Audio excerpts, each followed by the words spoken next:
49 అంటే సంతానం, 49 అంటే సంతోషం. 39 ఆంధ్రప్రదేశ్ తెలంగాణ. నమస్తే రమగారు. నమస్తే జయ. రమగారు, కొంతమంది మనం చూస్తూ ఉంటే అసలు ఎలాంటి దిగులు కనిపించదండి, చీకు చింత ఏముండదు, మళ్ళీ ప్రాబ్లమ్స్ లేవా అంటే ఎన్నో సమస్యలు ఉంటాయి. పట్టించుకోరా వీళ్ళు ఎంత అదృష్టవంతులా అనుకోవాలి, కానీ మరీ అసలు ఆలోచనే లేకుండా ఎలా ఉంటారు కదా. ఇళ్లలో వాళ్ళకి ఎంత కష్టమో తెలుసా రమ్మగారు, అలా చీకు చింత లేకుండా హస్బెండ్ కానీ వైఫ్ కానీ ఇద్దరిలో ఒకళ్ళు హస్బెండ్ ఉన్నాడో చచ్చారే ఓయమ్మో కదా. నిష్పూచిగా ఉండే వాళ్ళతోటి చాలా కష్టము. వాళ్ళు ఆలోచించరంటారు రమ్మగారు, అంటే వాళ్ళని బాధించదు మనసు, శాలుగా ఎంతసేపు బాధపడే రకంగా ఉండరు కొంతమంది. అసలు ఎంతసేపు బాధపడద్దు, కనీసం ఆలోచించాలి కదా, అది కూడా ఉండదు. వాళ్ళు ఆలోచిస్తారు, మనకు తెలియదు బహుశా. అంతేనంటారా? ఎవరి చింత వాడికి ఉంటుంది, కొంతమందికి చింత ఉండదు. రేపటి గురించి ఆలోచన కొంతమందికి ఉండదు. రేపు ఎలాగా, ఎల్లుండేలాగా, అవతల ఎల్లుండేలాగా, పిల్ల పెళ్ళి అయితే ఎట్లా, పెళ్లి కాకపోతే ఎట్లా, పెళ్ళయ్యాక పిల్లలు పుట్టపోతే ఎట్లా, పుడితే ఎట్లా, ఆ ఊరు వెళ్తే ఎట్లా, ఎక్కడికో ఆలోచించేస్తారు. ఆలోచించే వాళ్ళు కొంతమంది, ఏ ఆలోచన లేకుండా ఉండేవాళ్ళు కొంతమంది. దీని మీద ఒక నిర్విచారుడని భలే కథ ఉంది జయ. ఓ చెప్పండి. చాలా బాగుంది, ఇంట్రెస్టింగ్ గా ఉంటుంది. పాత కథ, 50లోది బహుశా, ఏమన్నా 50 అంతే 50స్లోది అనుకో.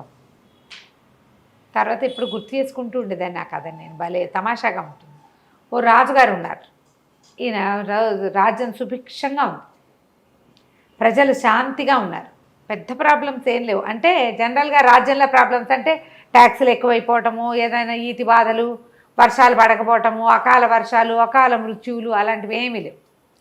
రాజుగారికి తను ఉండాల్సినంత సుఖంగా లేనని ఒక ఫీలింగ్. ఓకే, నేను ఇంకా హ్యాపీగా ఉండొచ్చు, కానీ నాకు హ్యాపీగా ఉండటం రావట్లేదు అనుకుంటాడు. ఆయనకు ఒక దిగులు, నాకంటే సుఖంగా ఉండేవాళ్ళు లేరా అని అడుగుతూ ఉంటాడు ఎంతసేపు.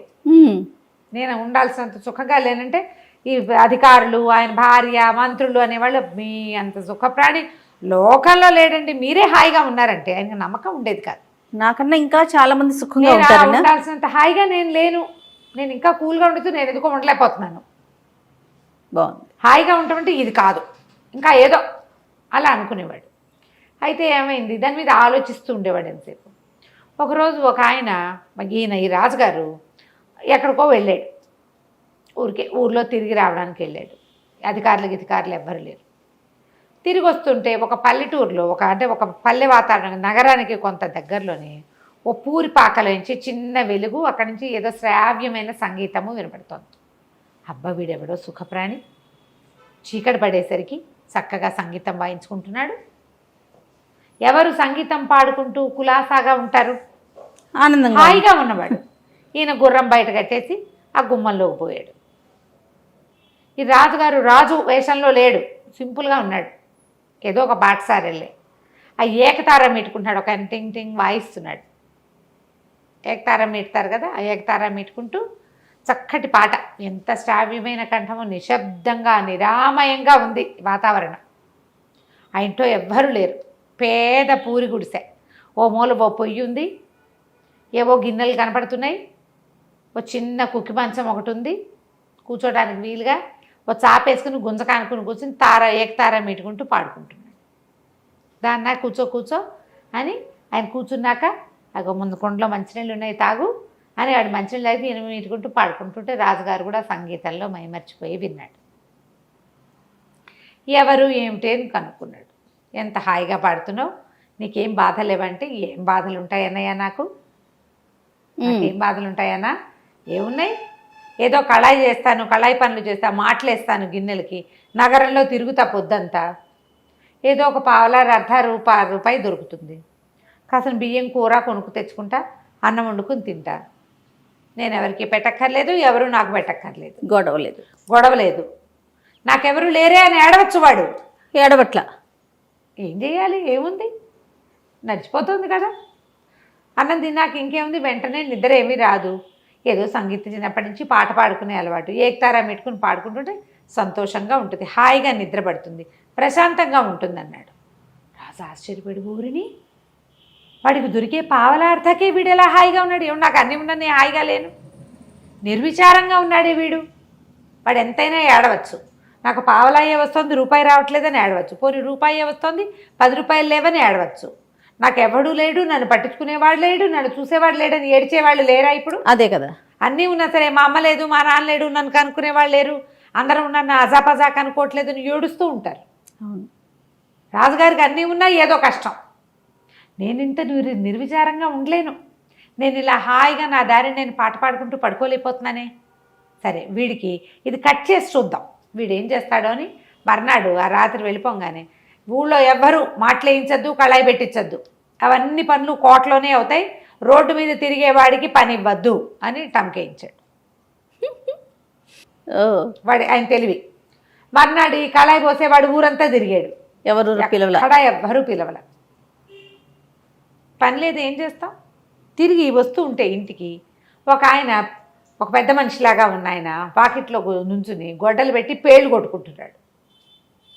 పేళ్ళు కొట్టుకుంటుంటే ఆశ్చర్యపోయాడు. బాబు, ఇంత పెద్దవారు, ఇంత పెద్ద ఇంటి ఓనర్లే ఉన్నారు, ఎందుకండి ఈ పేళ్ల పనులు? నా బొట్టివాడు ఎవరికో కూలివాడికి 10 పావలా ఇచ్చి, ఓ పావలా ఇచ్చి చేయించుకోవచ్చు కదంటే, ఒరే కూలి ఎవరు దొరక్కేనాయనా, చచ్చినట్టు వేసుకుంటున్నాను, వాన వచ్చేలాగా ఉంది, పేళ్ళు లేకపోతే రాత్రికి అన్నం, రేపు పొద్దుటికి అన్నం ఉండదు, పనివాళ్ళు ఊరెళ్ళారు, ఎవరు లేక చేసుకుంటున్నానంటే, బాబు నాకు ఇవ్వండి, ఆ పావలా ఇస్తే నేను వేసి పెడతా బాబు అని చకచకా పేళ్ళు కొట్టేసి అవన్నీ కట్టకట్టి వంటింట్లోకి చేర్చి వాళ్ళకి ఆయన పావలా ఇచ్చి ఓ గ్లాసెడ్ గంజిస్తే గంజి తాగి పావలా 10 రూపాయలు తెచ్చుకున్నాడు. వచ్చేటప్పుడు ఒక గుప్పెడు బియ్యం, ఓ సోల్డ్ బియ్యము, ఒక తాటుకూర తెచ్చుకున్నాడు. అన్నం వండు తినేసాడు. అయిపోయి ఆ రోజు ఏకతారం పెట్టుకుంటున్నాడు. రాజుగారు ఇవాళ వీడికి తిండి దొరుకుండదు, వాడు అడుక్కునేవాడు కాదు, పని చేసుకుని బతికేవాడు. ఏం చేస్తున్నాడో చూద్దామని రాత్రి 9 అయ్యేసరికి తయారయ్యాడు. వీడు టింగ్ టింగ్ టింగ్ టింగ్ అని పాడుకుంటున్నాడు. ఎవడెవ్వడి వాడు ఈ జీవుడు, ఎవరికి ఏమవుతాడు ఈ జీవుడు అనుకుంటూ. రాజు ఆశ్చర్యపోయాడు. ఓరిని అని మళ్ళీ వెళ్ళాడు లోపలికి. వెళ్తే నాయనా బాగున్నావా అన్నాడు. ఆ బాగున్నాను, ఇవాళ ఏం పని చేసావు అని అడిగాడు. అంటే ఏముంది పని చేయడానికి, ఎవరు కళాయికి మాటకి పిలవలేదు, సాయంకాలం వస్తుంటే ఎవరో పేళ్ళు వేసుకుంటూ కనపడ్డారు, చేసి పెట్టాను అన్నాడు. అయితే అప్పటి నుంచి రాజుగారు ఆశ్చర్యంగా ఉంది ఆయనకి. వెళ్ళిపోయాడు. రోజు పేళ్ళు వేసుకునే బతకడం మొదలుపెట్టాడు. ఊరంతా తిరిగి ఎవరికైనా కట్టిపేళ్ళు కొట్టి పెట్టాలమ్మా, ఏదైనా బరువు పని చేయాలా అని హాయిగా రోజు తెచ్చుకుంటాడు. అందుకుముందు మొదటి రోజున ₹1 వచ్చింది, తర్వాత నుంచి ₹1 రావటం మొదలైంది. హాయిగా కడుపు నిండా తిని ఉంటున్నాడు. మళ్ళీ వచ్చి చూశాడు రాజు, వీడు ఏకతారులో మార్పు లేదు. ఈయనేమంటున్నాడు, వీడు కాయ కష్టం చేయటం వల్ల వీడు నిర్విచారంగా ఉన్నాడు, వీడి కష్టం కట్ చేద్దాం అనుకున్నాడు రాజు. మర్నాడు ఏం చేశాడు, 10 రోజుల తర్వాత ఒక సైనికుల్ని పంపించి, నీకు భటుడు ఉద్యోగం ఇస్తున్నాం, కోటకు పిలిపించారు, భటుడు ఉద్యోగం ఇస్తున్నాము, ఉద్యోగంలో చేరమన్నారు. అనేసరికల్లా ఈ నిర్విచారుడు అన్నాడు, ఎందుకండి నాకు పొట్ట బాగానే గడిచిపోతుంది, నాకు ఉద్యోగం అవసరం లేదు బాబయ్య, హాయిగా గడిచిపోతుంది, నేను సుఖంగా ఉన్నాను అంటే వాళ్ళు ఒప్పుకోలే. దేవుడి నుంచి నీకు ఉద్యోగం ఇవ్వమని ఆర్డర్ వచ్చింది, నువ్వు ఉద్యోగం చేయవలసిందే, ఇదిగో బట్టలు అని భటుడి బట్టలు ఒక కత్తి ఇచ్చారు. కాదంటాని వీలేదు, రాజాజ్ఞ. సరే ఏం చేశాడు, ఆ భట్టుడు బట్టలు వేసుకుని ఆ కత్తి పుచ్చుకుని వచ్చి నుంచున్నాడు. ఇక్కడ ఎక్కడో కాపలాగా ఏమంటారు, డ్యూటీలు వేస్తారుగా అక్కడ ఇక్కడ అని. 2-3 రోజులకి వాడికి తెలిసింది. అంతకుముందు ఏదో బియ్యం పప్పు ఉంటే వండు తిన్నాడు. 2-3 డేస్కే వాడికి అర్థమైంది, ఇదేంటి నెల జీతం, రోజు పావలా అర్ధం రాదు, దినబత్తెని రాదు, నెల అయ్యాక జీతం ఇస్తారు, ఈ నెల రోజులు తిండెట్లా? వీడేం చేస్తాడో చూద్దామనే రాజు ఎత్తు. ఏం చేశాడు, ఒక కమ్మరాయన దగ్గరికి వెళ్ళి, రాజుగారు తన కత్తి ఇచ్చారు కదా, ఈ సైనికులకి కత్తిస్తారు, ఒక వర కత్తి ఉంటాయి, ఆ కత్తిని కుదవబెట్టాడు ఆయన దగ్గర. కుదవబెట్టి వ్యాపారి దగ్గర ఆయన ఏం చేస్తాడంటే, వ్యాపారి కత్తులు వాళ్ళకి వీళ్ళకి రెంట్కి ఇస్తాడు. తనకి దినవారీ ఓ పావలా వచ్చేలాగా ఏర్పరచుకున్నాడు. ఆ పావలాతోటి ఒక గుప్పెడు బియ్యం కొనుక్కుంటాడు, ఏదైనా ఒక కూర కొనుక్కుని వంట చేసుకుంటాడు. ఈ ఊర ఖాళీగా ఉంది. మొదట్లో 2 రోజులు తెలియదు, 3వ రోజు పరకాయించి చూస్తే ఎవరికైనా తెలిసిపోతుంది. అందుకని ఏం చేశాడు, ఒక వడ్రంగి స్నేహితుడు ఎవరో తెలిసిన వాడు ఉంటే, అన్న ఇందులో పట్టేందుకు ఒక కత్తి చేసి పెట్టమని చేయించుకున్నాడు. బయట నుంచి చూస్తే పిడి ఉంటుంది, కత్తి ఉందనే అనుకుంటారు, కానీ అది కొయ్య కత్తి. తెలివితేటలు చూడండి. 4 రోజులు గడిపేశాడు. 20 రోజులు గడిచింది, 25 రోజులు. రాజుగారికి ఆశ్చర్యం వేసింది. ఓ రోజు రాత్రి వచ్చాడు చూద్దామని.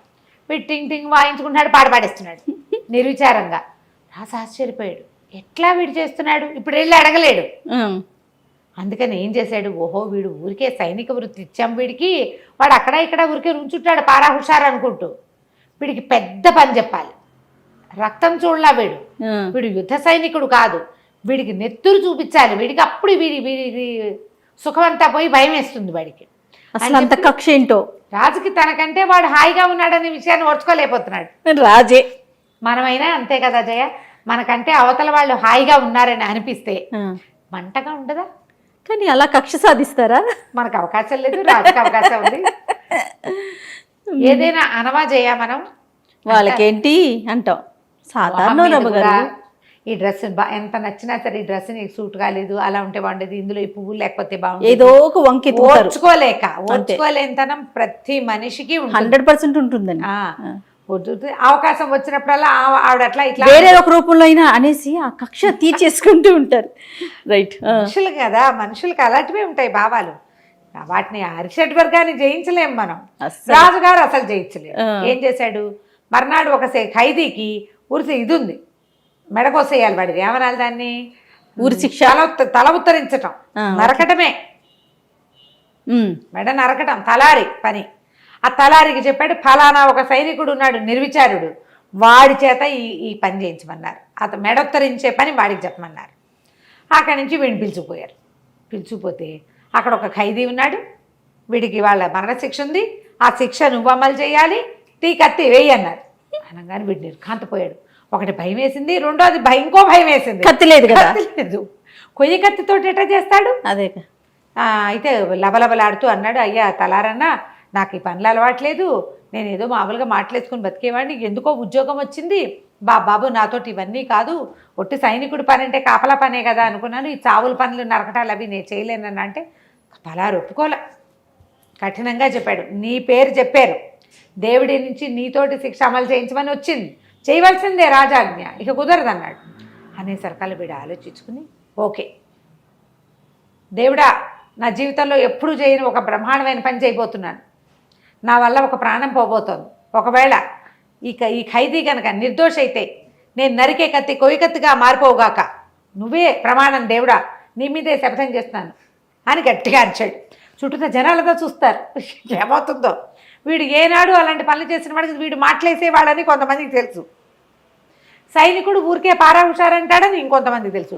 వీడు సర్రమని కత్తి చూసి దాడి మెడమ నరకబోయాడు, కొయ్య కత్తి కనపడింది అందరికీ. ప్రజలంతా కేకలు పెట్టారు, నిర్దోషి నిర్దోషి నిర్దోషి అని. మ్యూజిక్ ఏం రాలేదు, అని మ్యూజిక్ వస్తుంది, ఇక్కడ ఏమీ రాలే. కత్తి మాత్రం కొయ్య కత్తిగా మారిపోయింది. పిడి రాజుగారు ఇచ్చిన కత్తి పిడే, అదే కదా, కత్తి మాత్రం కొయ్య కత్తి. తలారి కూడా నిర్ఘాంతపడి, ఇదేంటి విచిత్రం, ఎప్పుడూ చూడలేదే, వీడు మహామహిమాన్వితుడిగా కనబడ్డాడు జనాలందరికీ. పరిగెత్తుకుంటూ పోయి రాజుగారికి చెప్పారు, వాడు నిర్దోషండి, వాడి నిర్దోష ఏంటి, అంతా విచారించాం, వాడు నిర్దోష కాదు, వాడు దోషి, వాడు 5 హత్యలు చేశాడు, దారి దోపిడీ దొంగ వాడు అంటాడు రాజు. జడ్జిని పిలిచారు, మంత్రిని పిలిచారు, అందరూ వాడు దొంగ వాడు హంతకుడు అంటే కత్తి కొయ్య కత్తిగా ఎలా మారిపోయింది? ప్రజలు ఒప్పుకోవటాల, నిర్దోషికి శిక్షిస్తారా? మేము చూస్తుండగానే కత్తి కొయ్య కత్తిగా మారిపోయింది. కేకలు పెట్టేసి జనాలంతా క్యాండిల్ ర్యాలీ లాంటిది చేయటం మొదలుపెట్టారు. రాజుగారు ఆశ్చర్యపోయి, ఈ నిర్విచారుడు, ఈ పాటగాడు ఉన్నాడు కదా, సంగీత పాడుకునేవాడు, వీడిని పిలిచాడు. ఒరే నాయన ఏంటి కథ అంటే, నేనేం చేయను ప్రభు, ఇలా జరిగిందండి చెప్పేశాడు. చెప్పంగానే రాజుగారు అనుకున్నాడు, వాడు హాయిగా ఉండటానికి అలవాటు పడ్డవాడు, వాళ్ళు నిర్విచారంగానే ఉంటారు, వాడికి డబ్బులు ఉన్నాయి, లేదు ఉద్యోగం ఉంది, పదవి ఉంది, ఇవి కాదు, అంతే. నిర్విచారంగా ఉండటం వాడి మనస్తత్వం. డబ్బుంటే సుఖంగా ఉంటారని, రాజైతే సుఖంగా ఉంటారని, ఉద్యోగం ఉంటే సుఖంగా ఉంటాం కాదు, సుఖంగా ఉండటం అనేది ఒక తత్వం, అంతే. ఏదున్నా లేకపోయినా ఆ ఖైదీకేమో శిక్షని మరణ శిక్ష చేసి, మరి ప్రజల్లో గొడవ వస్తుందిగా, వాడికేమో ఆజన్మాంతం జైలు శిక్ష విధించి, ఈ పాటగాడిని నీకు చేతొచ్చిన పని చేసుకో అని చెప్పి వదిలిపెట్టేశారు. ఏమైనా ఇవ్వమని అడిగితే ఏం వద్దండి, నా బతుకు నేను బతుకుతానన్నాడు. పావలా అర్థం వస్తే చాలు, ఏకతారం మీటుకోవడానికి అంతకంటే ఏం కావాలి, అంతే. హాయిగా దాన్ని పోయాడు. రాజుగారు ఆ తర్వాత నాకంటే సుఖంగా ఎవడున్నాడు అని చూడడం మానేశాడు. సూపర్, వాడి తెలివితేటలు సూపర్. నమస్తే రమ్మగారు. నమస్తే.